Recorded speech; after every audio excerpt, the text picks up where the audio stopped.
సుందరి బావనే నీ శోభనం నేను జరిపిస్తాను కదా.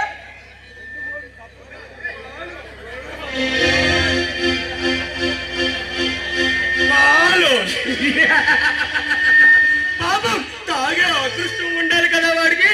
అయినా శోభనం రోజు చెరిసగం పాలు తాగాలంటారు కదా. తాగు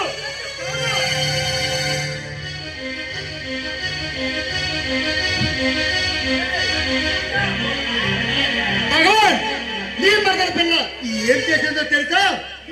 ఈ ఫ్యాక్టరీ కార్మికుల పని చేసింది. డాక్యుమెంట్లు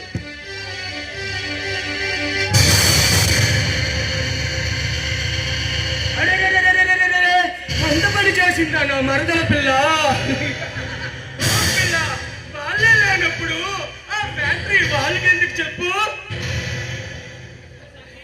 చూడు శాంతి, ఆ కార్మికుల గుడిసెలకు నిప్పండిద్దాం. దొరికిన వాడిని దొరికినట్టుగా చంపిద్దాం. ఎందుకు తెలుసా? ఆ కార్మికుడికి మమ్మల్ని ఎదిరిస్తాడా, మాకే వాడికి ఇస్తాడా?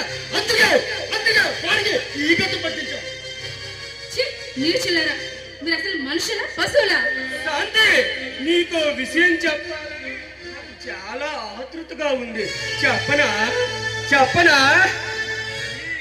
దక్కించుకోవాలని, ఈ ఆస్తి మొత్తం వారసుని కావాలని మీ నాన్నను చూపించాడే భగవాన్.